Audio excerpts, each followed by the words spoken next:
बिल्कुल वाज़ेह है। तुम कहना चाहती हो कि उन मिस्री खवातीन की तरह जिन्होंने युजारसिफ को देखते ही अपनी उंगलियां काट डाली, तुम्हें भी इजाजत है कि खुद को युजारसिफ के आगे पेश कर दो? अब तुम अपने अमल का उन जलील और बदकार मिस्री खवातीन के रद्द अमल से मुवाजना करोगी? वो सब तुम जैसी और तुम उन सब जैसी।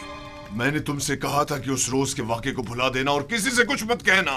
युजारसिफ एहसान फरामोश नहीं है। वो खुद को आपका एहसानमंद समझता है और आपकी इज्जत और वकार के मामले में लापरवाही नहीं बरत सकता।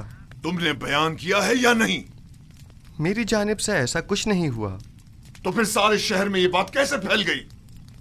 वहां पर मौजूद लोगों में सिर्फ मैं अकेला तो नहीं था।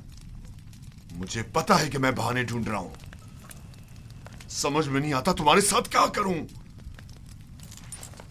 मैं तुम्हें दोस्त भी रखता हूं और दुश्मन भी। मैं खुद भी आजिज आ गया हूं।